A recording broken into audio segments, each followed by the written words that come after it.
Jump off that exhausting hamster wheel and into balanced living with Dr. Marissa. Promise you joy in the mystery. Dr. Marissa, also known as the Asian Oprah. Her mission, to be a beneficial presence on the planet. Her purpose, to be your personal advocate to live, laugh, love, learn. Her life motto, don't die wondering. Take back your life with Dr. Marissa Pay. And welcome. You are tuned to my weekly talk radio TV broadcast called Take My Advice. I'm not using it. Get happy with Dr. Marissa every Tuesday at naturally high noon. Here, broadcasting with UBN Go Radio out of Burbank.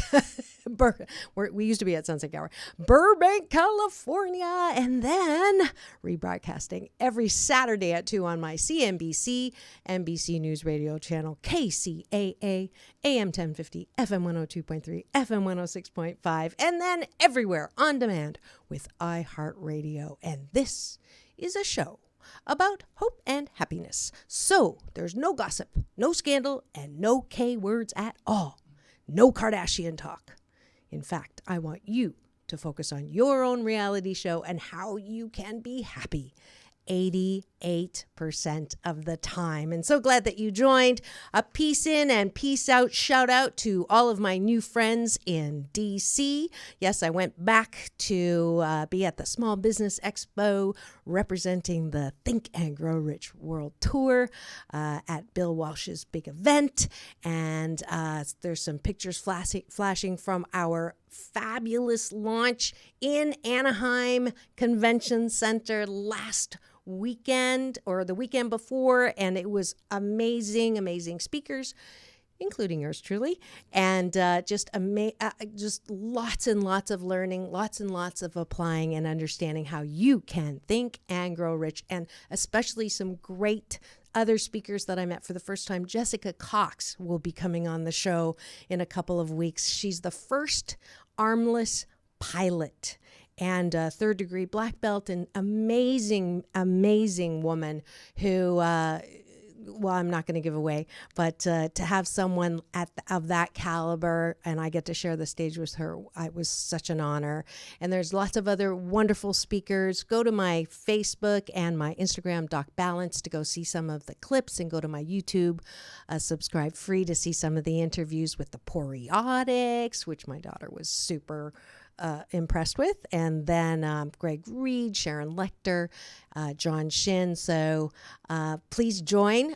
This weekend, they're actually going to be in Chicago, and then the following weekend in San Diego, and I'll be there. So look forward to seeing you. And a shout out to my beautiful daughters for my Mother's Day special. My older daughter was doing her internship in DC for NIH, and I got to try to surprise her. Didn't work. But I had wonderful dim sum and then some, and these earrings, and a beautiful poem for my younger daughter. And then we did some artwork, and her first painting, I just wanted to flash it up there because this is amazing. Her very first painting ever.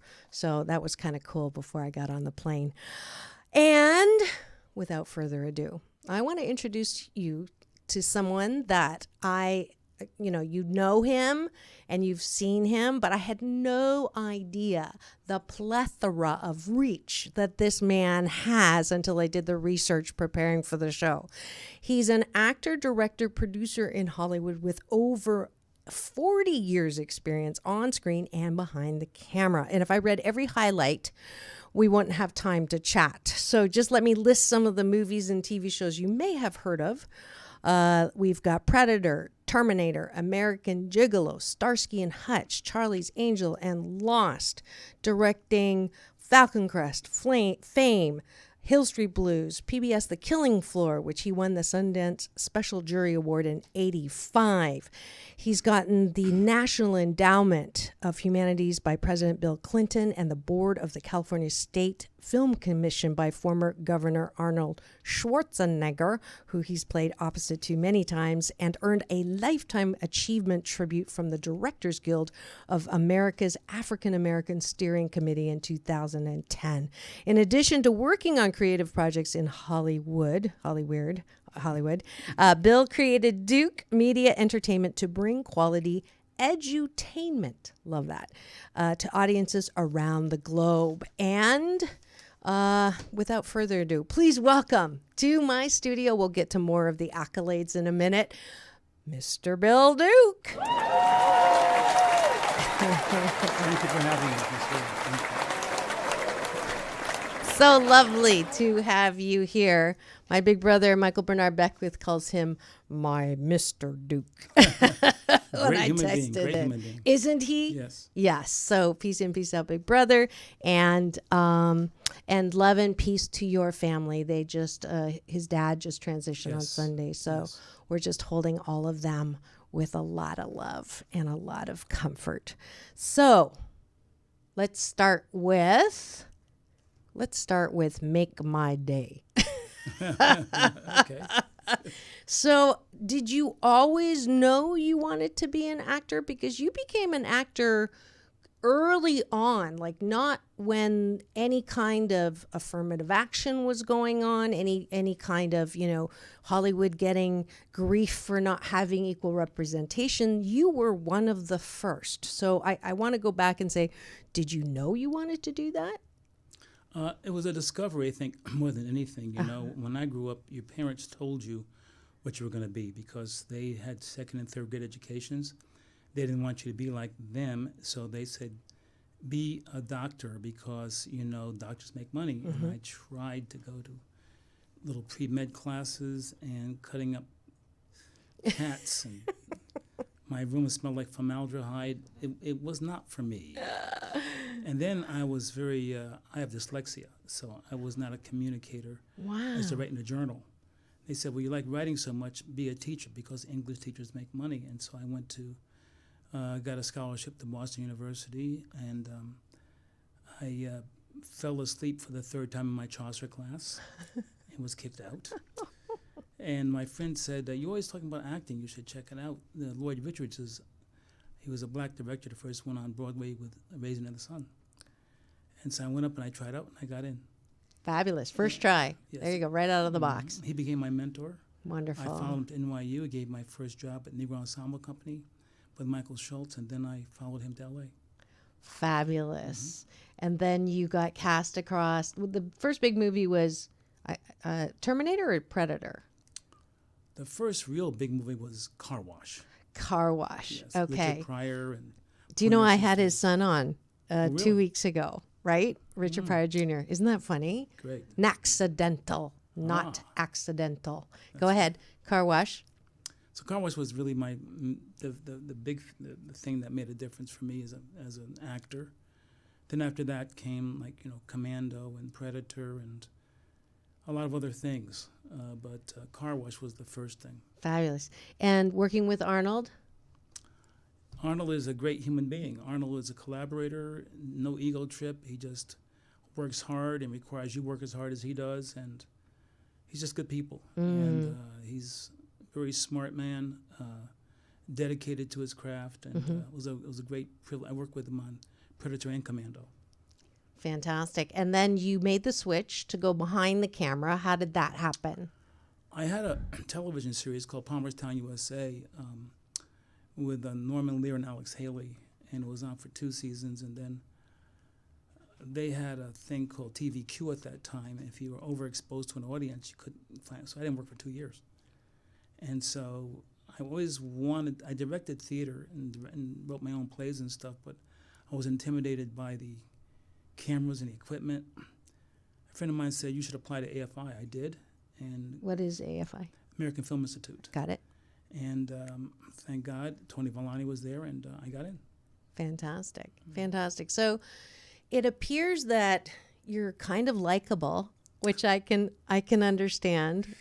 Just the 2 times that I've met you, you have a beautiful gentle, humble, sweet energy. Thank you. And I can now answer my own question, which is, why do you think people came and wanted to mentor you, or, took that you under their wing, so to speak, and supported you in your journey?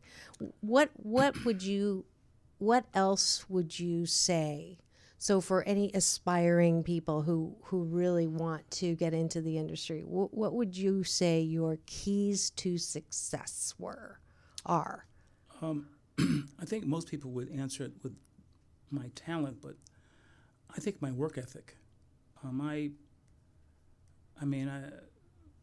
When I was coming up, when other people stopped, I kept going. One of my things I did when I came up in television as a director, during the holidays, Thanksgiving, Easter, Christmas, New Year's, whatever it was, most directors wanted to be with their families and not direct. Those are the jobs I took. And so I just always wanted to, prove myself to me and to the people that were in the industry. So, sometimes you work 7 and 8 days a week, to be able to do what you have to do to not be as good, but the best you can be. Right. And my father and mother gave my sister and I those values. Wow. That's so cool. If you are wondering who I get to talk to today, it is Mr. Bill Duke, 40-year pioneer and veteran in Hollywood. And you are tuned in to Take My Advice. I'm not using it.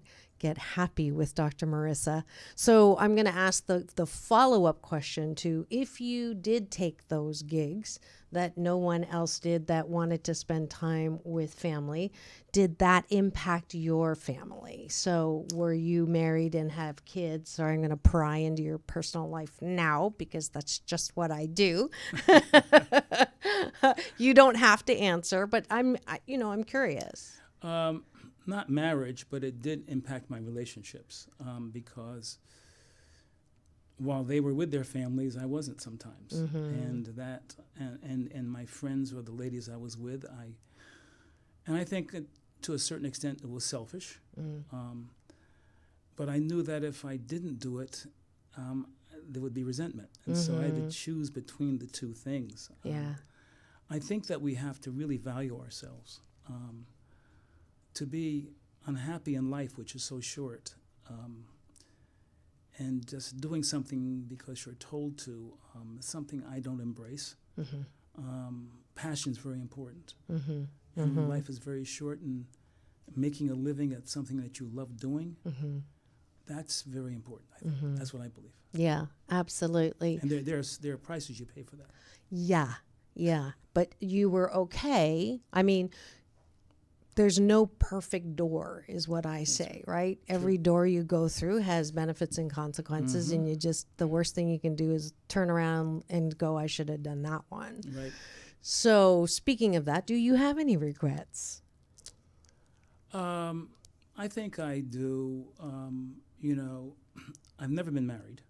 Okay. And long relationship, well, not officially married, but long relationships. And I kind of wish to a certain extent I had a number of children, etc. But I have a goddaughter, Natalie. I'm very proud of her, and I raised her since she was 3 years old. Nice. But regrets, God has been very good to me. I cannot tell you some of the blessings that I've gotten throughout my life. And I've been everything from plane crashes to everything else, and I'm still here. Wow. And every day I get up, I give thanks and gratitude and appreciation because I'm working on the, Michael Jackson had a great song, working on the man in the mirror. Yep. And when you work on the man in the mirror and you learn to love that person, life changes. And so that's been my dedication for a while now, to really, when I leave this earth, I want to leave in peace with myself. Yeah. That's what I focus on. Yeah, beautiful. Was that a hard fought discovery did it take you some years? Was, my whole mission and purpose is to share that I'm one of the 7 out of 10 that grew up, in family dysfunction, and that you don't have to wallow or marinate in that. You can see it differently as a chiseling block, and that you couldn't be the amazing person that you are without that. So you talk about your parents being very supportive and positive in that sense. Was there a time when you did not believe in yourself, and how did you get through that? Well, this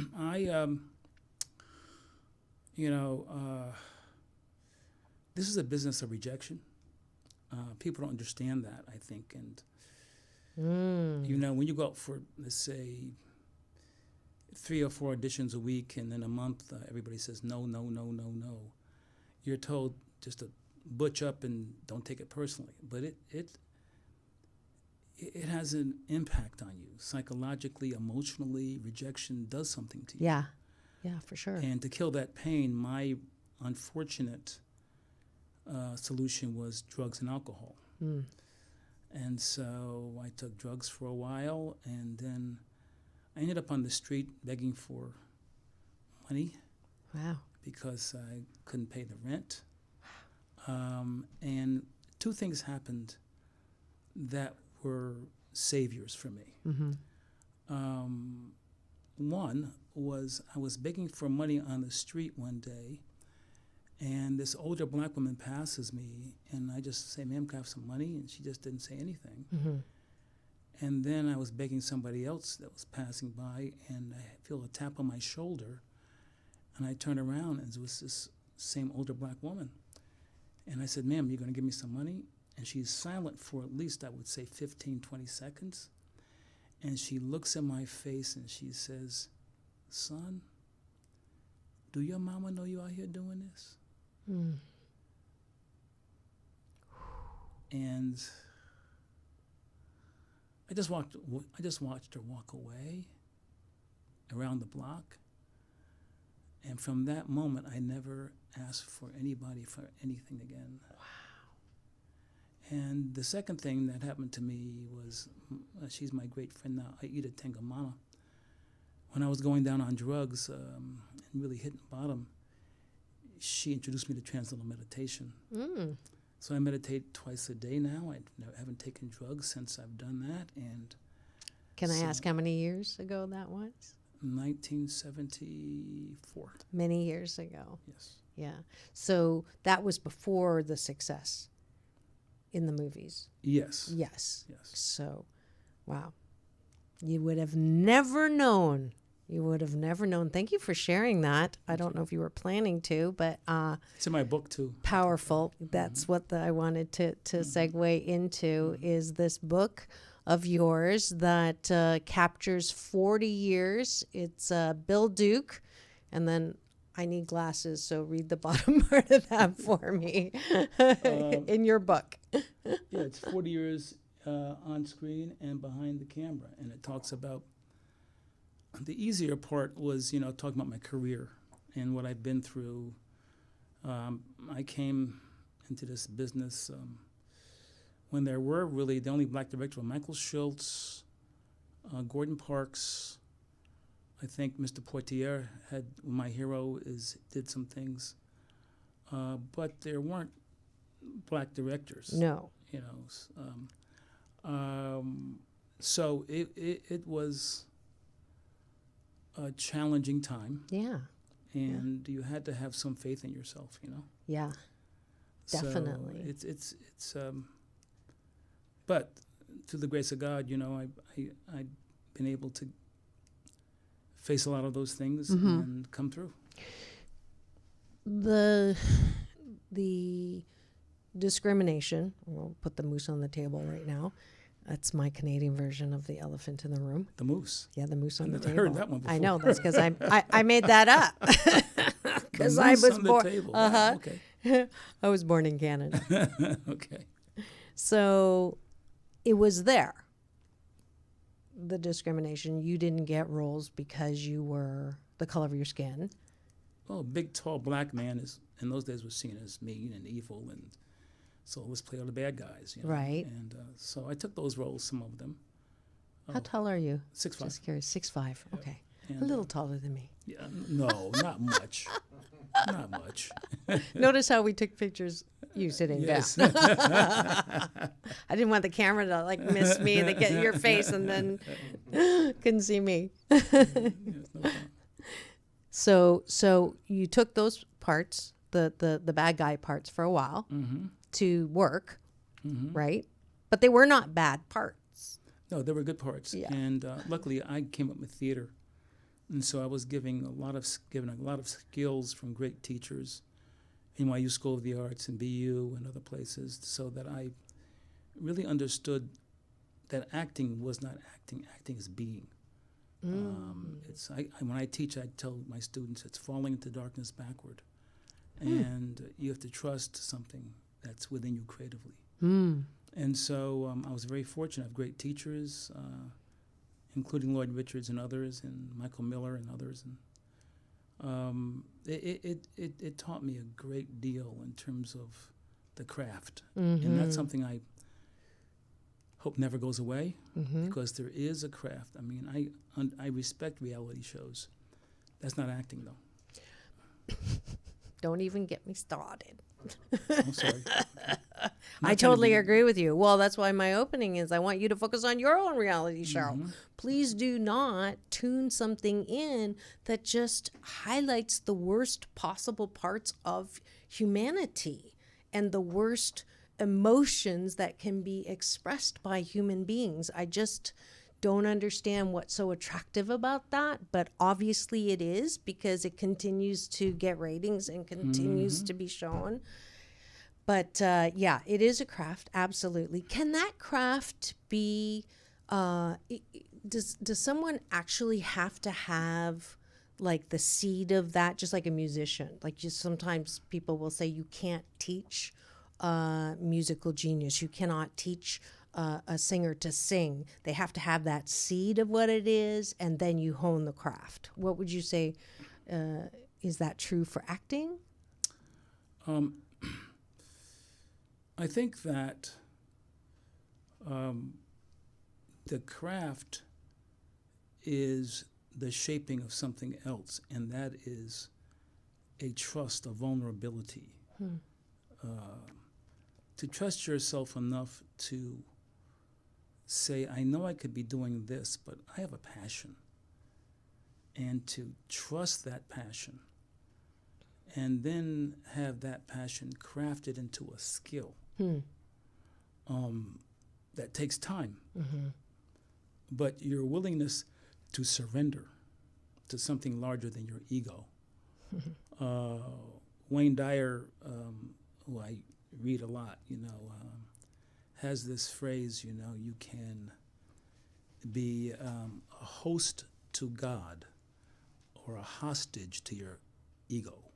Beautiful. And when you start being more of a host to the God within you, and understanding that you can do almost anything you want to do if you're willing to pay the price, and there's a price.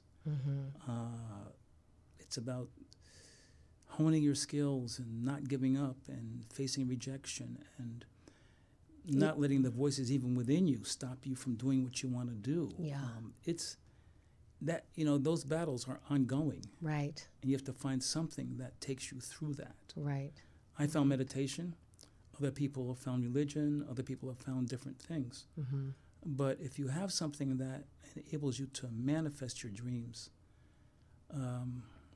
life is so short, I do. And if you're not living in some zone of fulfillment, you can make money, and there's nothing wrong with making money. I like money too. I'm a business person. But money doesn't fill every hole. Correct.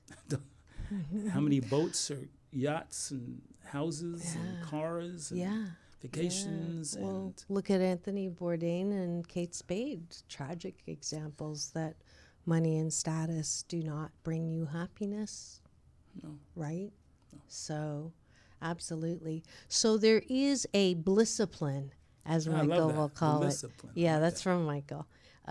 That is involved. And I think I'm hearing that from you as a theme. You can want and desire a whole lot, but if you're not willing to do things when you don't feel like doing them, practicing when you don't feel like practicing, sacrificing Netflix in order to find something that you would like to do differently, that's a blissipline, right? Well, you can say, I put it like this, we're on this shoreline, and then there's a lake, and then there's a shoreline on the other side called opportunity. And some people, they put their hand in the water to see if it's too warm, their foot in the water to see if it's too cold. And then there are people just jump in, and some drown, and some keep bobbing up, and they get to the other side, and they make it to the surface on the other side. And then by the time those people who have dipped their hands and legs and everything else get over to the other side, there are signs up, and they're called entry fees. because Great. because the people who took the chance, Yeah. they deserve it. Yeah. They took the Absolutely. chance. Absolutely. Yeah. There was courage. There was no fear. Even if there was, they didn't care. They just did it. They did. The gospel according to Nike. Just do it. Let's do it. Yeah. And fear for me stands for future events already ruined. Ooh. Ooh. Like that. Yeah, huh? I I've knew never you heard- would. I never heard the gospel according to Nike. Use it. Hey, I'm going to use some of those. just as long as I get credit. Which, speaking of which, I loved what you shared at Agape. One of those, the small package. What was that one? That was really You good. want to hear my quotes? Yeah, I love those. I have there's some quotes that I love. One is aspire to inspire before you expire. Isn't that great? And the second one is, if a man does not seek humility, humility will seek the man.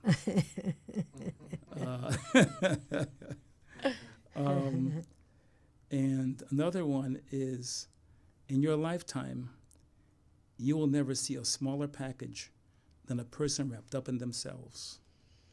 I love that one. That one I'll never get tired of hearing. Yeah. you. But why is it, though, that in Hollywood, of all the places, like you're an anomaly because, Harvey, all the in the limelight kind of people, for good and for bad, infamous, famous, it seems like, and I've been on set and I do some, TV commentary, and, we did a stint for years broadcasting out of Sunset Gower, and there were a lot of shows there, and inevitably the pecking order on set was so misogynistic and so critical and so like your AD and your AD2 or the people, the grip or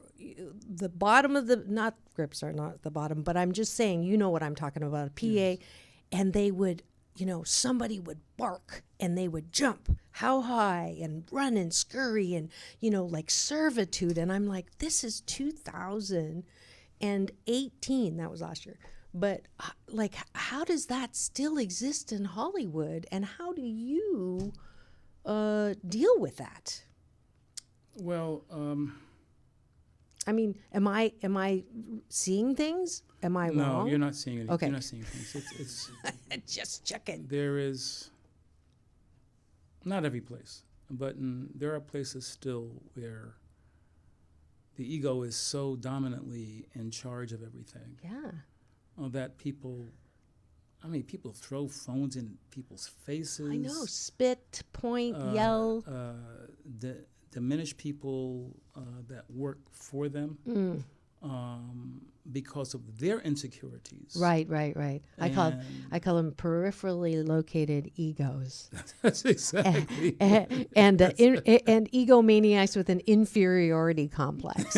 and we're going to come back and talk about that. It is time for break. I just got the signal. We're here to thank the sponsors who make this show possible. If you are interested in being a sponsor of this love-hearted, like-minded show about hope and happiness, please do contact me and we'll get your service or product on the air with amazing guests like Bill Duke. But we'll be back in 2 and 2. Peace in and peace out. That's world peace through inner peace.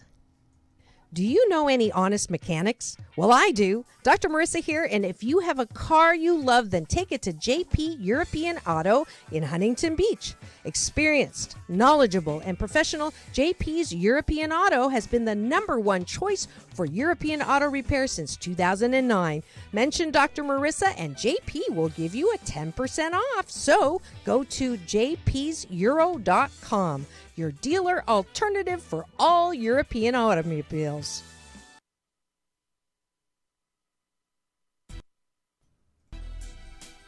Dr. Marissa here with a question. Can you really think and grow rich? Yes, you can. And the mega best-selling Napoleon Hill Principles book that Walt Disney, Ford, and Edison used to make their dream come true can do the same for you. And the book is now coming alive with a world tour that launched in Los Angeles, will be in Chicago May 18th and 19th, and in San Diego May 24th and 25th. So go to www.tgrworldtour.com and use promo code DRM or DRM2 for 1 to save $200 for your Asian Oprah giveaway. I'll see you on stage soon. And we're back. You are tuned to my talk radio TV show called Take My Advice. Take my advice. I'm not using it. Get happy with Dr. Marissa. And if you're wondering, wait a minute, I thought it was Get Balanced with Dr. Marissa. You're right. It used to be. I've been on the air now, 2 weeks ago, 7 years. Unbelievable. 367 consecutive weeks in front of you, splattering you with more hope and happiness. So because of this beautiful new baby of mine, 8 Ways to Happiness from Wherever You Are, it just hit the 8th bestseller list because Fox News DC covered me for Women's History Month, and #1 on Amazon, #4 on Denver Post. I decided to 7-year itch, change the title a little bit to Get Happy with Dr. Marissa. So you're not hearing things. And this is a show about hope and happiness, and it does replay Saturday at 2 on my syndicated CNBC News Radio program on KCAA, which, by the way, just hit #1 for FM stations in Southern California. As well, I made my number 25 spot, which is the first time I've gotten that close to Dave Ramsey on the station, and I'm thrilled about that. So if you have missed any of my past shows with Marianne Williamson to Marianne from Gilligan's Island, Layla Ali, Michael Bernard Beckwith, Neil Donald Walsh, Bob Proctor, Lisa Nichols, Corey Feldman, Captain and Tennille, then go to YouTube and free subscribe and go ahead and listen to those. And today I am honored to have in studio live 40-year veteran and pioneer actor, producer, director Bill Duke. And we have been talking about your book that contains a lot of wisdom and your story, as well as we just ended with what's wrong with Hollywood. Because I had Ola Ray, who was Michael Jackson's dance partner in the Thriller, and she shared that with Me Too movement, she still will not name names because she is afraid of the repercussions, because she still wants to be part of this world. So I'd love your perspective on all of that. Well, I do still believe that there's more opportunity, but it is a misogynistic world. It's good to see, though, that women are breaking through some of those walls. Issa Rae, for example, which now has a great deal with HBO and others, black female directors, etc. I think there is a shift, but I think my advice would be for women or minorities is to stop waiting to be discovered. Discover yourself. You know, the entities will come after you after you have a certain amount of eyeballs coming to you. And so if you launch your own webisodes or put your own channel together, like you didn't wait. No. You did it. Yeah. And as a result, you know, eventually, whether it's sponsors or whatever, are going to come after you because they just want the eyeballs. So if the message in this great book, I'm sure, you talk about, you know, being something that you want to be and promoting it and marketing it and doing it. No one cares if you don't know how to do it in the beginning. Just figure it out. I know that sounds a little harsh, but I mean, for those of us who have had any success, we had to figure it out.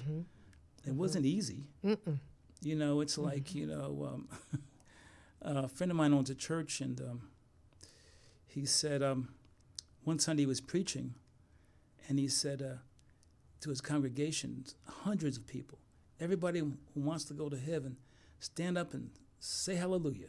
The whole church got up there dancing and singing, and he had to calm them down. Okay. Second question. Everybody who wants to die, stand up and sing hallelujah. Nobody stood up. He said, for third question, he said, how are you going to get to heaven if you don't die?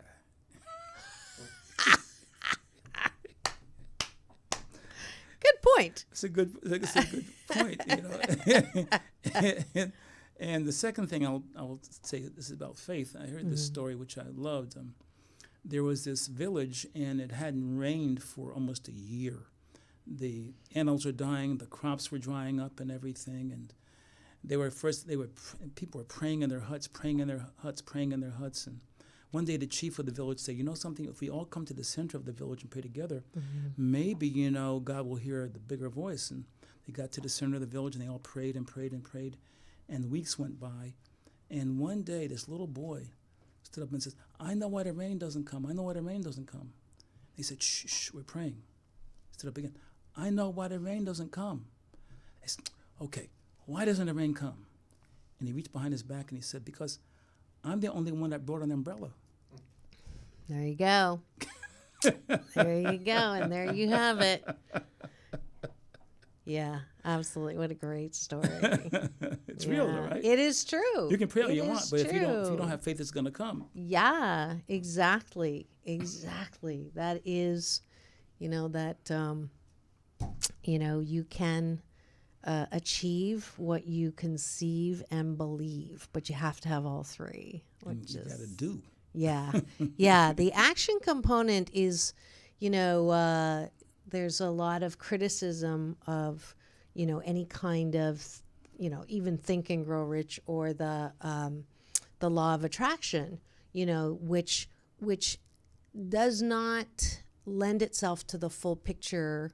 I mean, I think The Secret was great, and I'm glad that it brought that perspective of the power of the mind, but it has to be mind plus action, right? You can't sit under a Bodhi tree and meditate, but I call it inspired action. It's not a pushing action, because that pushing action, I can't even imagine if you pushed, if you had gotten where you are now. Right? Or I could be wrong. Like, I mean, where's that balance between this is, you know, I'm going to do it anyways, and I'm going to show it, and also having the wherewithal or the wisdom not to push too hard?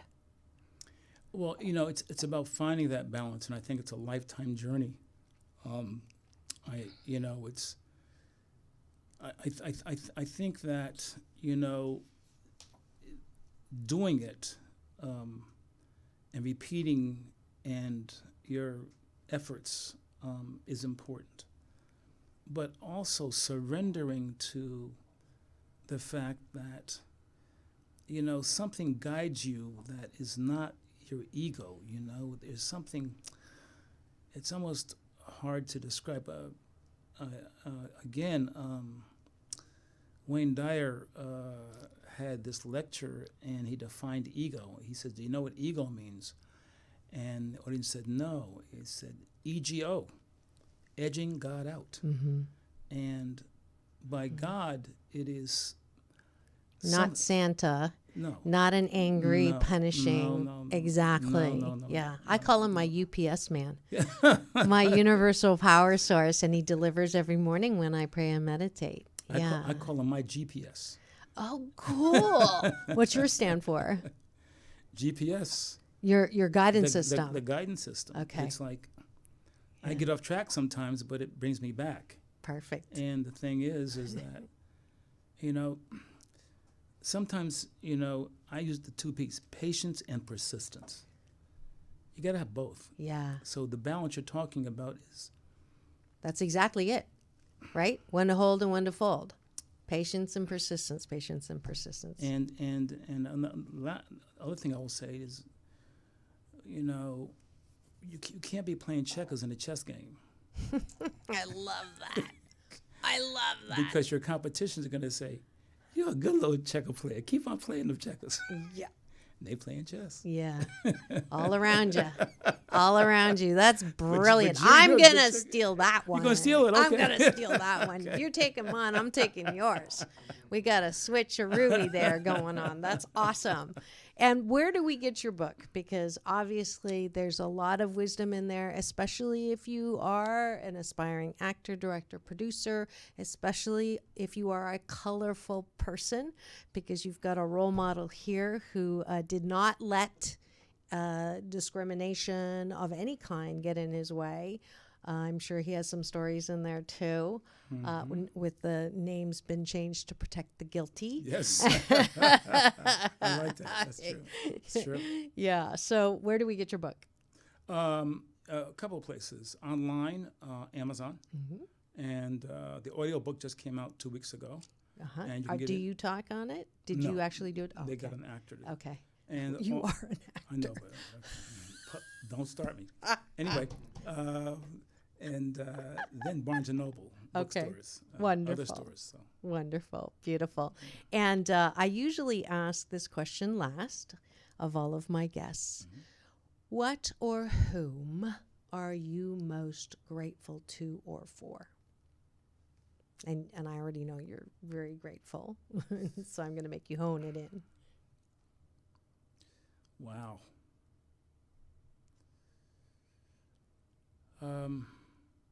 On the level of humanity, of course, my parents, but particularly my father. My father, when I was a young man, and the other kids were out, do I have time to say it? Yes, please. We're out playing football, basketball, whatever, having fun. We had a half an acre of lawn. I had to mow it by hand. And I Ouch. hated it. I mean, it took like almost 2 hours just by hand. Where mowing was the this? lawn. Poughkeepsie, New York, upstate. Okay.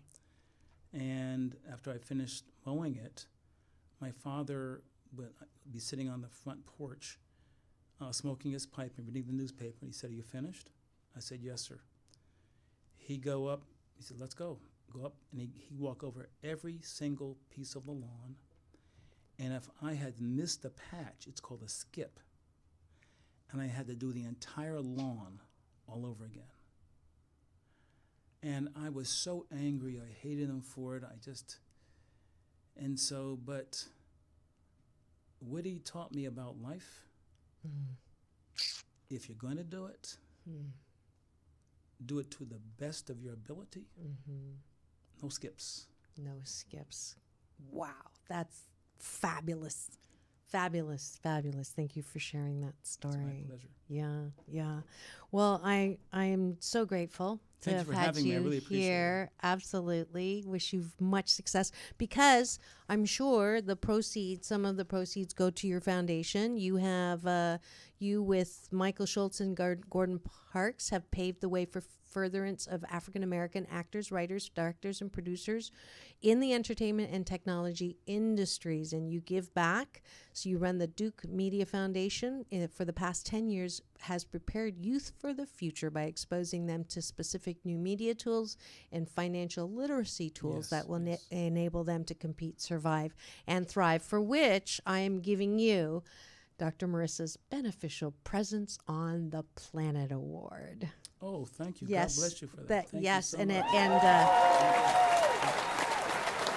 I don't give that to all of my guests, but when I read that, I went, "You're definitely getting that award." And thank you for your encouragement, your wisdom, your inspiration, and just who you are. Thank you And very much. yeah, I'm looking forward to more interactions, because I could definitely learn from you.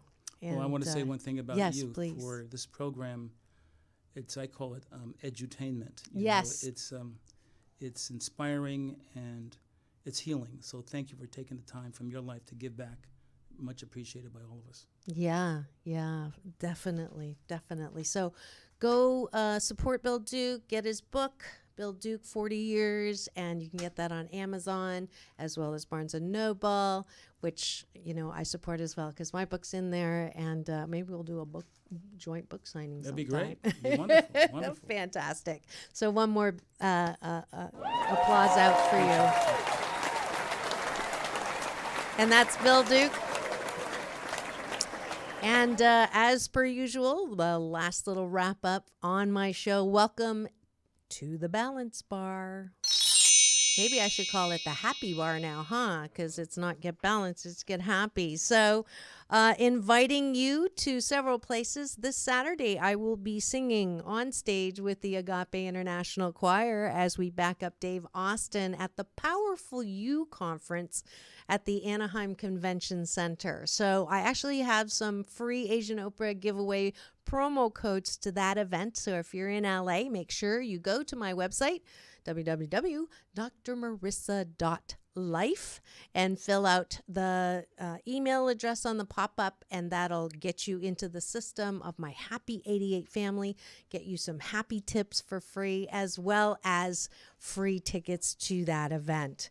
And on Thursdays, those of you who don't know, I have a new show called Don't Worry, Choose Happy. And it's strictly a call-in show where I get to be Dr. Marissa, the kinder, gentler Dr. Laura, and help you with anything you have, questions about relationships. We've had questions about moms. If you missed the Mother's Day episode, it was fantastic, if I do say so myself. One of my best shows. So go to unityonlineradio.org and download that. But every Thursday at naturally high noon, and broadcasting out of Kansas City, Missouri, call 816-255-3555. And on May 24th and 25th, don't miss me on stage at the Harris Casino. I will not be gambling. I will be speaking with the Think and Grow Rich World Tour, and it is teaching people that they can achieve things that they believe and conceive. So it's time that everybody understands how to use their talents and make money from it so that they can do more of what they want to do. Thank you to Purple Planet for the music for background. And if you missed my reverse hot seat interview on Boomer Radio Live with Betty White's co-host, Retha Gray, you'll have to go on my social media to hear that. And that's with Easy Way Radio. And it was a great interview and a lot of fun. And she has agreed to come on my show as well. So you'll have to keep it tuned here to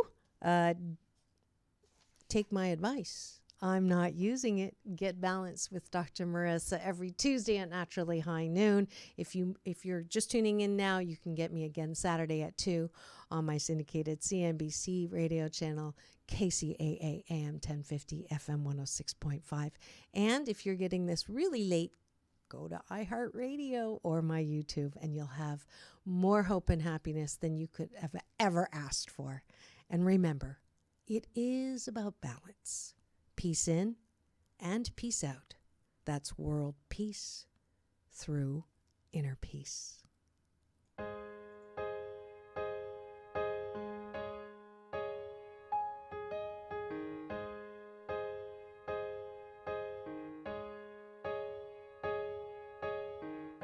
To take away the part of me that wants to stay.